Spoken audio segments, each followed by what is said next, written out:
What is up, makers, and welcome to the 8BitCADE make guide for the 8BitCADE original.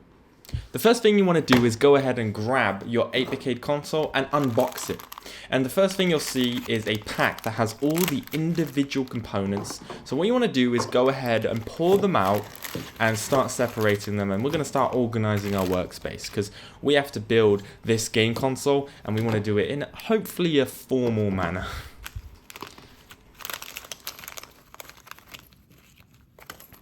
The first thing we are going to be soldering is the JST connector. This connects the battery to our board. Here you can see we have the main PCB panel, which is blue, and we're going to flip it on the side that has the microprocessor on. So you want to grab the little white connector that has two metallic pins and plug it into the location just on the left of the switch.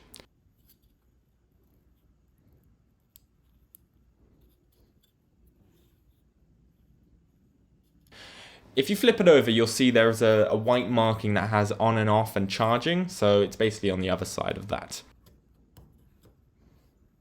Then, once you've slot that through, you want to grab your soldering iron, and we've got our first 2 pins to solder. Now what you want to do is put your soldering iron between the actual pin and the pad, or the metallic round circle on the PCB. Put your soldering iron there, and then apply the solder nice and carefully and slowly. Wait for 1 to 2 seconds and apply the solder, and then release like so. And then, hopefully, you should have 2 perfectly soldered soldering joints. Then you want to grab your cutters and snip off the 2 ends. Now make sure to either cover it or aim down to make sure, for safety reasons, because you don't want those pins going in your eyes.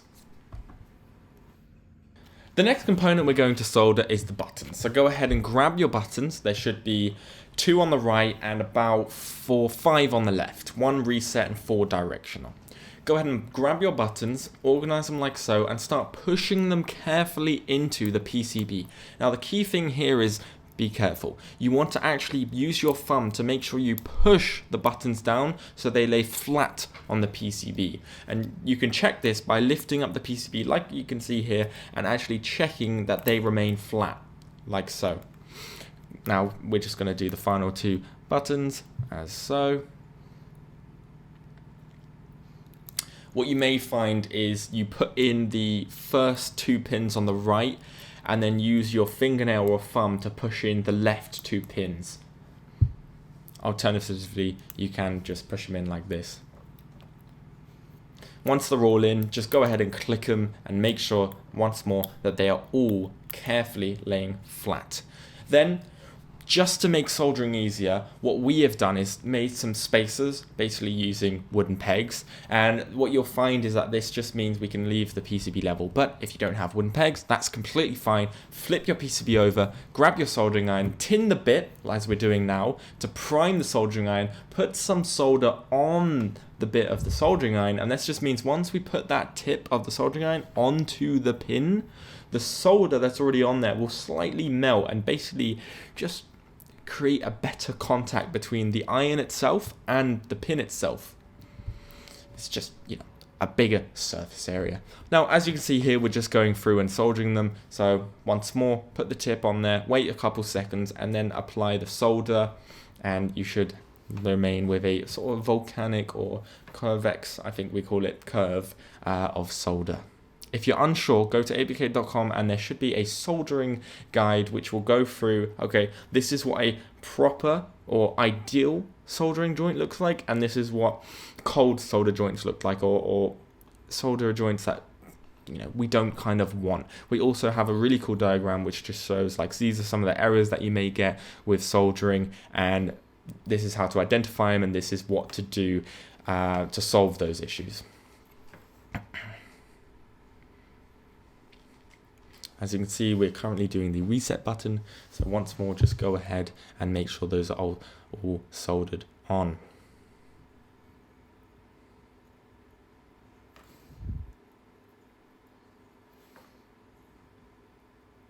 Another thing to note is to not apply too much solder. If you've applied too much solder, it will be kind of like a round ball. If you've just applied too much solder, that's completely fine. What you want to do is you want to grab your soldering iron, and if you may have some copper mesh or a sponge even will work, and just wipe off the excess solder, and then go ahead and put your tip back on that solder joint, melt it, and then some excess solder will go on the tip, and you can, rinse and repeat. You remove the excess solder and then bring it back and reheat.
Awesome, so the buttons are now soldered. We're just doing a routine check to make sure they're all soldered on and secure in place. You may want to click them.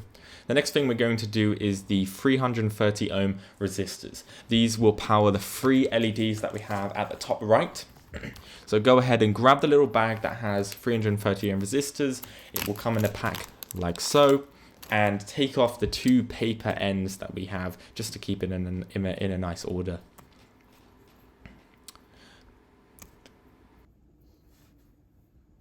Your fingers, bend them so the legs are at a 90 degrees. You want to take your right hand and place it on the resistor itself, and you want to use your left 2 fingers to make them kind of like a little handle. The 2 pins come around at 90 degrees. Go ahead and do this for all 3 resistors.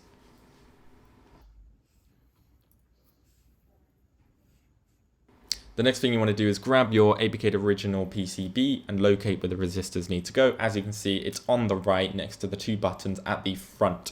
By the way, the front is where the 8BitCADE logo is, as seen here. So go ahead and slot those resistors in, and once they slot through on the other side, you actually want to bend the pins on the other side at a 90-degree angle, and that will just hold the resistor in, so we can go ahead and put the rest of the resistors in like so. So as you can see, once we're pushing it through, we're just using our finger to flatten them either side. The key thing here is to just make sure that the resistor legs aren't intertwining with themselves. We kind of want to keep them separate, so when we do solder them in, we don't solder them in, at a weird angle. So as you can see, we're just separating them, making sure they're not touching each other, like so. Give them a good push, and go ahead and grab your soldering iron, and we're going to solder these bad boys in.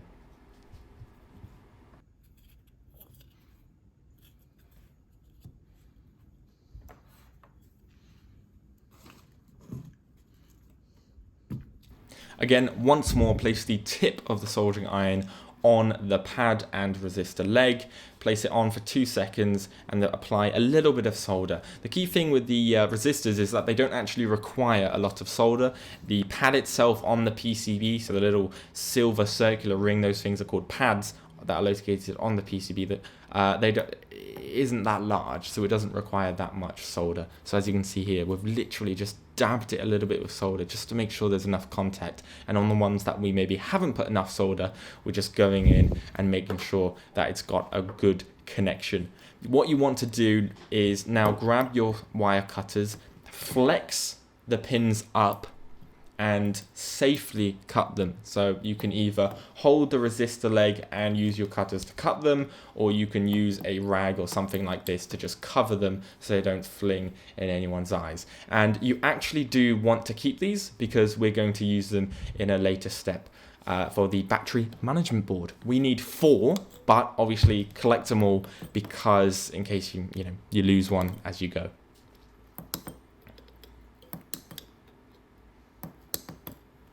So now those are all trimmed. You can go ahead and add a little bit of solder if you need to, but we don't, so we're all good.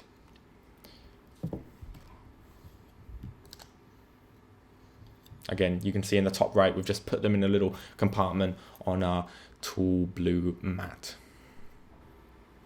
The next things we're going to do are the 3 LEDs. Go ahead and grab the little bag that contains the LEDs and open them and get them ready to be soldered. The key thing to know about the LEDs is that they are actually polarized, so they have a positive leg and a negative leg. The positive leg is the longer one, so you can go ahead and slot that in. The longer leg will go on the top and the smaller leg will go on the bottom. You can also note that the LED will have a flat side and then there will be a flat straight line marking on the PCB, so you just want to align those and then push the LED in like so. It's really crucial that you get the orientation correct, because if you don't, they won't work, because what you'll find is that LEDs stand for light emitting diodes, and a diode only lets electricity flow in one direction. For us, it is positive through to negative. These are actually called anode LEDs, just in case you wanted to do some research. So now, once you've got your LEDs in the right place, now the colors will also be written on the PCB. Here you can see we go from green to red and then to blue, and we're just doing the same thing that we did with the resistors. We're pushing them through and bending those legs so they don't drop out like so. We're just doing a little shake test to make sure they don't drop out.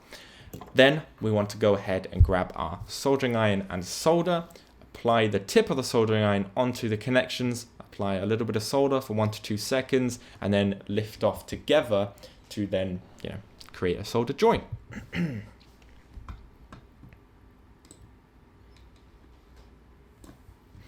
Once more, it's crucial to make sure we don't bridge, and bridging is where the pins, nearby pins, so for example the 2 pins next to the LED, don't actually connect via solder. So you don't want any bridging to occur. If there is bridging, just use your solder, and again, use the rinse and repeat method to clean your soldering iron, apply the solder on, apply the tip onto the solder, and it will basically suck it up a little bit, and then go ahead and clean off the soldering iron. So now what we're doing is go ahead and cutting those extended LED legs, and we're using a rag to make sure that they don't fling into our eyes. Again, we are going to keep these just in case we, lose the other resistor legs.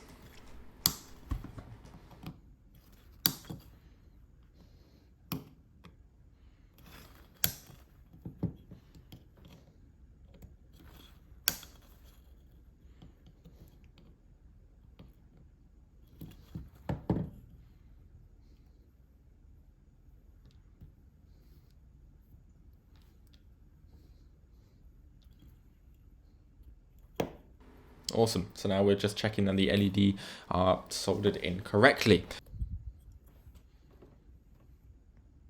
So now we are going to solder on the switch. This will be used to turn the console on and off, and it will be located in a little components bag that has some of the other components such as the buzzer and things like that.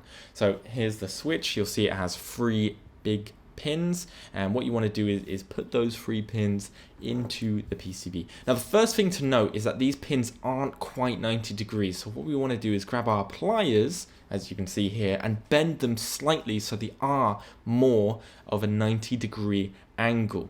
Once you've done that, perfect. This just means it lays flat and it doesn't interact with the case. Once you've gone ahead and bent them to a 90 degree, you want to go ahead and place the switch into its designated position. This will be written on the board, but in case you're not sure, it will be on the, if you look at the front, there'll be a white block that says charging/on, and it will be on around this position on the other side of the PCB.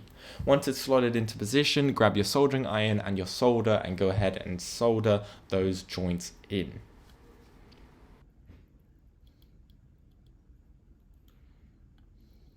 As these pins don't jut out from the PCB as much, we aren't going to cut these. The next thing we're going to do is grab what we call header pins for the Pro Micro. These will be located with the little Pro Micro. This is the processor board, or if you like, the brain of the console.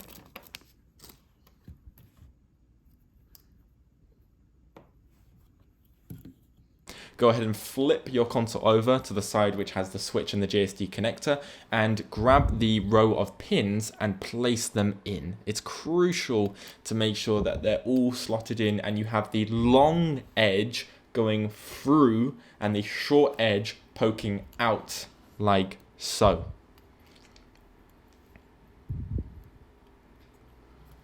The next thing to do is to place the Pro Micro into position just to align them, and this is the position that it will be. So as you can see, we have the long side of the pins going through the PCB, and this is so we have enough to solder, and we have the short side poking out for the Pro Micro. Go ahead and grab your rubber band and loop it through twice to hold the Pro Micro in position like so. This will just make your life easier when you're soldering. So now flip it over and we'll do the bottom side first. It's crucial that you do the bottom pins first, as there's a little bit of a method to the madness, if you like, as we need to solder in the screen as well. Just watch and you'll see. So now go ahead and grab your soldering iron, grab the solder, apply the tip of the soldering iron onto the pin, and then apply the solder for 1 to 2 seconds and then release. Now what you'll see is what we are doing the outer pins first. So the pins on the top left, then the top right, and the bottom right, and the bottom left. This is just then the Pro Micro is held into position. So now that we've soldered these in place, we know that it isn't going to move and the orientation is set. And now what we're going to do is to just go ahead and solder them in one by one. Now, because these pins are so close together, it's crucial that we don't bridge the pins. We don't want to put too much solder because that will cause bridging, and it may cause a cold solder joint where there isn't actually a connection between the 2 pins. And we don't want to put too little because, once more, a connection may not be made. So it's really crucial that you pay good attention. What you may want to do is solder a pin, double check it, solder in a pin, double check it, and move slowly like that. Because, once more, this is the motherboard, this is the brain of the games console. So if you mess up this, if you get this part wrong, it may cause areas of the console not to work. Another thing to note is we are constantly moving the PCB and changing the orientation. This is to just make it easier for us when we're soldering. As you can see, we couldn't really get to this certain pin from the other side, so we've rotated the PCB round, and what you just want to do is keep rotating it, keep moving it to whatever position is easier to solder. Make the board work for you, not the other way around.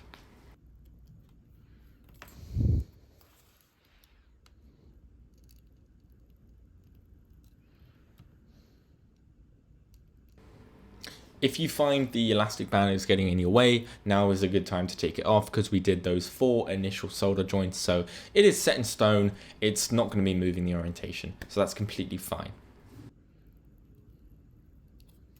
Now that you've finished soldering all the pins on the Pro Micro, you want to grab your cutters and individually trim the top pins. Remember, the top side of the PCB is where the 8BitCADE logo is, and trim these nice and short. Remember, not too short as it may rip the PCB. but what you want to do is kind of just trim it where the top of the solder joint is. Now that you've trimmed and soldered the pins of the Pro Micro, we can go ahead and flip the PCB over and take off that elastic band, like so. What we also want to do is actually take off the Pro Micro because we need to solder in the screen. And to access those pins, you'll notice that the Pro Micro was covering those. Now we want to grab the 90-degree pin connector and we want to flip the PCB over and slot it in so the connector is facing outwards. Again, once more, you may need to use your nail to push the pins in.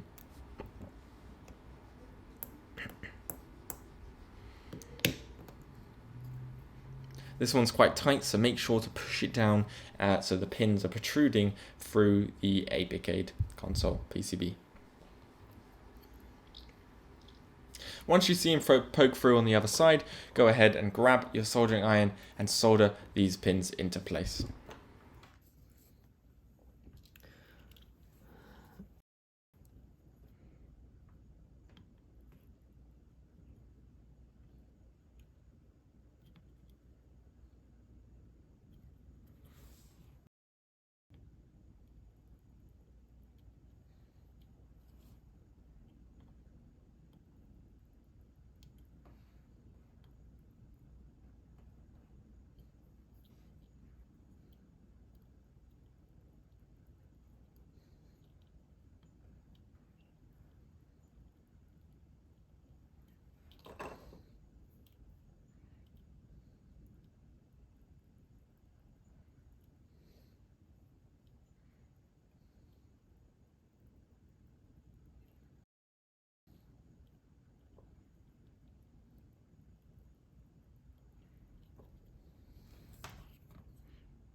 Now that they're soldered into position, you want to go ahead and grab your wire cutters and trim the pins short. Again, make sure to cover them for safety reasons, as you don't want these things flying into your eye.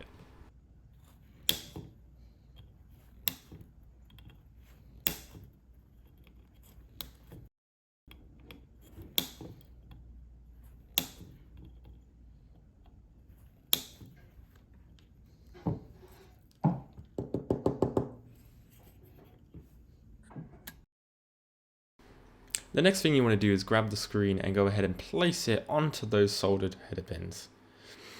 Now, what's important here is to provide the correct spacing. So what we're actually going to do is use the acrylic panel that came with the kit, because that is about 3 mil thick.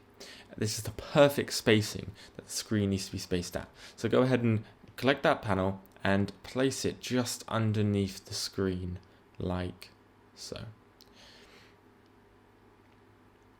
Once you've done this, you may want to secure it in place with an elastic band or hold it down with your finger, although we do think an elastic band makes life easier. So go ahead and grab an elastic band, wrap it around the screen, and that will just hold everything down and the screen will be nice and flat. What we're essentially doing is just prepping the component so we can solder it in the right position, like so. So now, once more, grab your soldering iron, grab the solder, and solder these joints in. Again, these are very close together, so make sure there's no bridging, aka the solder joints aren't connecting to each other.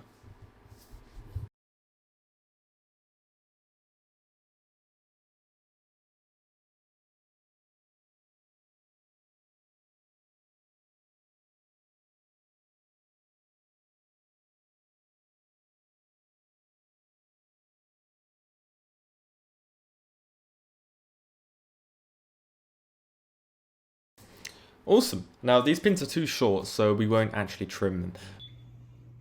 Now we're going to move on to the next component, which is the buzzer. Now you'll notice that the buzzer has almost an engraved symbol, a plus symbol on the top of the buzzer that you basically need to align with the plus symbol on the PCB. But it's quite a simple 2-pin component, so you just got to make sure the orientation is correct.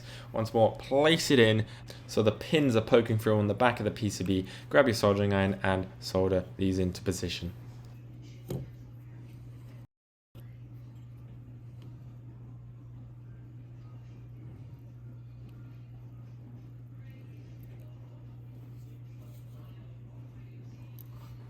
Now that they're soldered in, we can grab our wire cutters and trim the pins as they are too long. Again, you can use your rag, a finger, to basically make sure that they do not fly off into your face, because once more, we don't want that. So the PCB is looking pretty busy, but we still have a few components to go.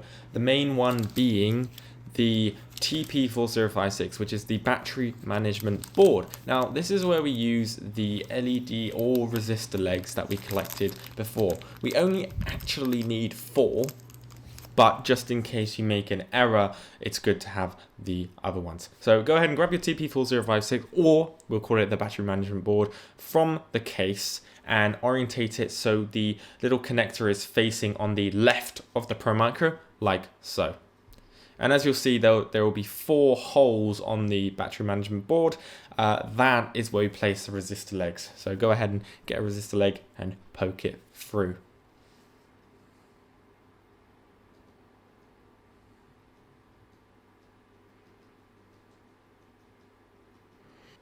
And once you've poked them through, go ahead and bend them, similar to what we did with the resistor, to make sure that it holds the TP4056 in the correct position. So what we're going to do is alternating the direction. So we'll do the top left first, and then we'll do the bottom right, just to hold the board in position, and then we'll do the remaining pins.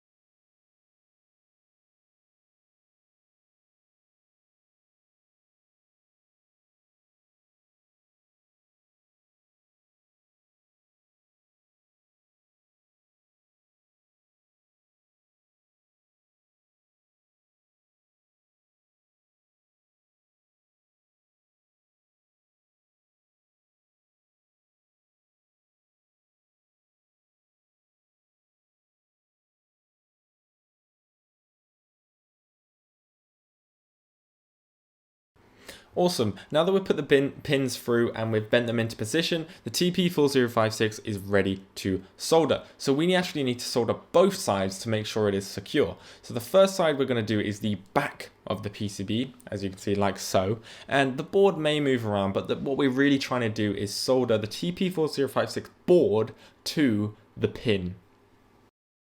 While we always advise to be super careful when soldering, this joint right here on the bottom right of the connector can actually bridge with the connector, but not to worry, they are both grounds, aka they're both the same connection, so it doesn't really matter. If you do end up bridging them, don't stress, it should be completely fine.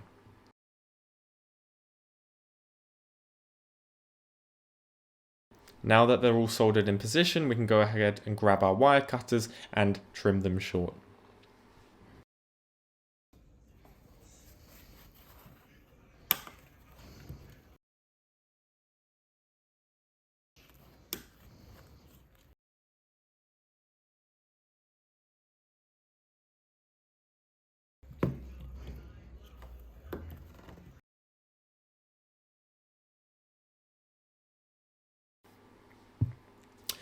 Okay, so now we need to flip the PCB board over and solder in the other side. Grab your soldering iron and be careful with the joints on the left, as they're kind of near to the buzzer and LED. So you want to angle it so the soldering iron isn't touching both the buzzer or the LED, as that can cause, it can burn the component and actually damage it.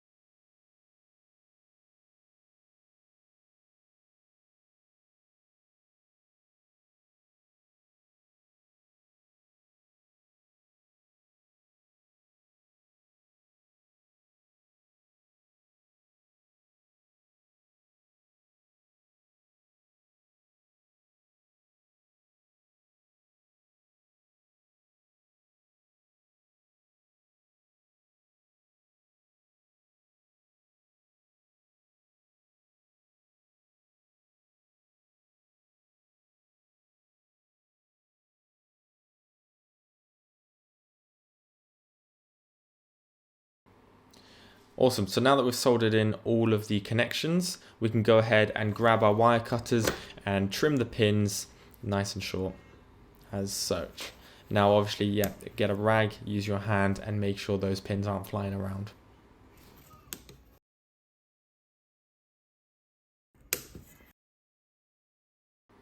Awesome. So once you finish that last step, all of the electronics will be completed. You have a fully working PCB. Now, obviously the battery hasn't been connected, but we're going to leave that to last because now we need to move on to the part that I get most excited about, which is the casing. So as you can see, once you grab the casing, you'll see it's a weird sort of brownish color, but these casings are made out of clear acrylic. So what we actually need to do is during shipping, we need to protect them so they don't get scratched. So we put a brown sheet of paper just to make sure and protect the acrylic. So what you need to do is grab the edge of your fingernail and kind of like scratch at it to then go ahead and peel off those those brown papers that are on both sides. You need to do it for both sides.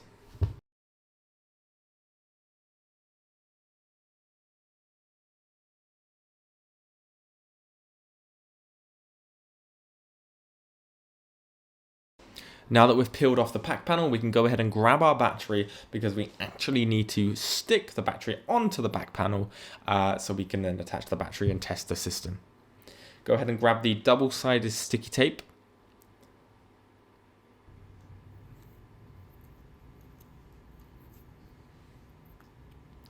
Peel off the first side.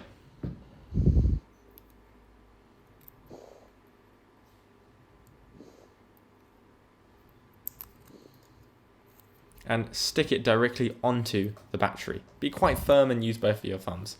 Now we want to position it onto the back casing, and then we want to peel off that once more, then we can stick it on to the back panel like so, with the wire pointing out to the left, basically out of the acrylic. Now you want to grab the JST connector and plug it into the white JST connector on the PCB board like so, and this will actually power up your board.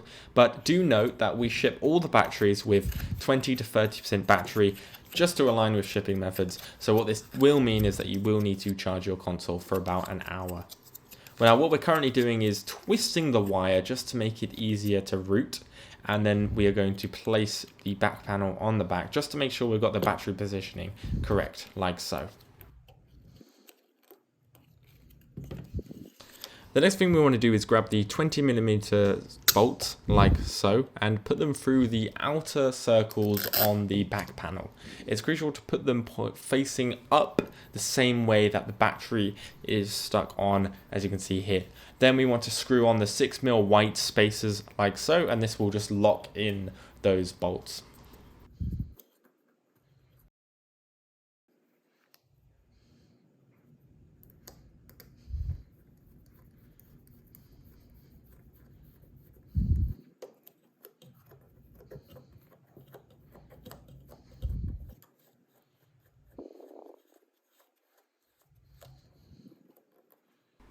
Once they're all screwed in, we can go ahead and place that onto the back of the PCB like so.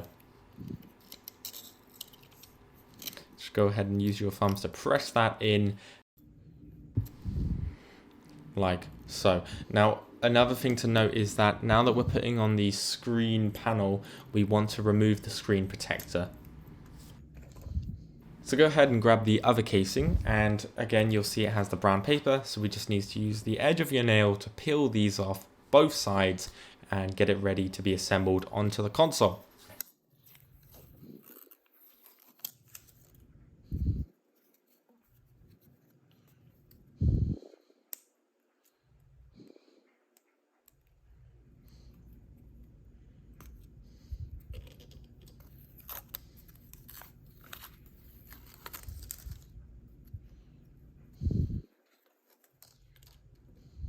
Now go ahead and grab the 6mm white spacers, and you want to screw those on so we secure the back panel with the PCB panel.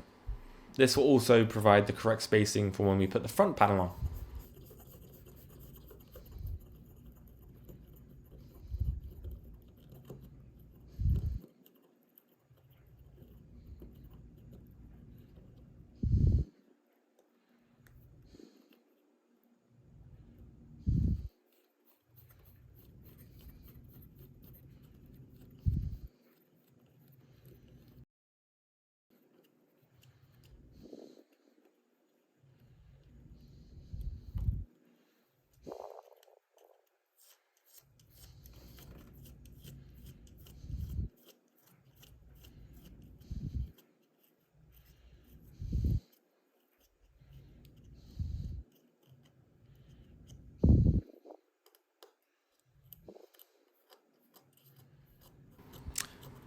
Now that all the spacers are screwed in, what you want to do is remove any button caps that you may have placed, because now we're going to put the screen or the top panel on.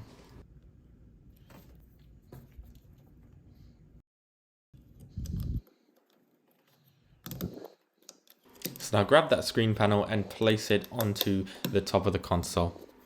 As you can see, you need to align like the buzzer, the LEDs, and make sure everything's in the correct place, and then push it on like so.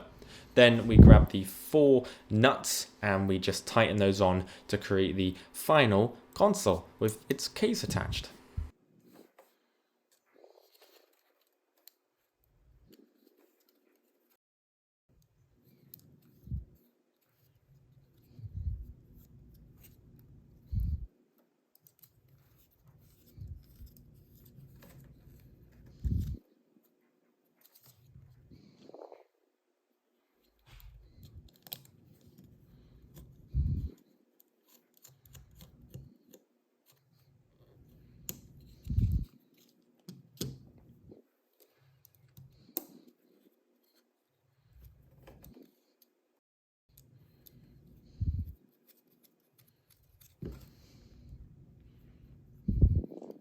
Once you've screwed on the final nut, you may find that all of the nuts need to be tightened a little bit more, and this is where your pliers come into play, because you can use that to just make sure they're on nice and tight, like so.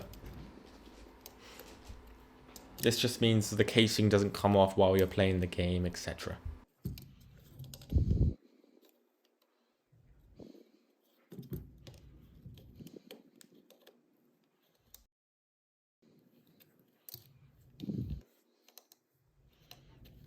Now the final part of the puzzle is to snap on the button caps. What's really cool about these is you just put them into the circle and just push them on. They may need to be rotated around just to align the clips, but they do just clip on like so. So now go ahead and clip them all on and you'll be ready to start gaming.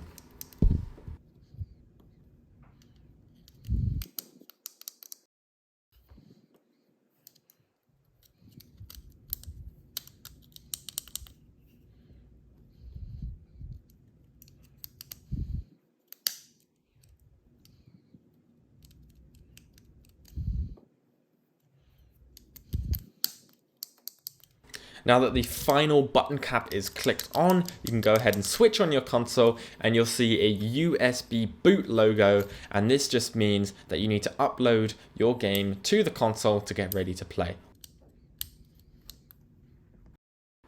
I just want to say a huge thank you for joining me on this journey. I hope you had an absolute blast, as much fun as I did creating the product, but also, if you do end up having any problems, please get in contact. Don't hesitate to get in contact at support@8BitCADE.com, and I'll be more than happy to help you out and work with you to solve the problem that you may have. Now, once more, go ahead to 8BitCADE.com, and there you'll find all the games that you can download and upload to your console.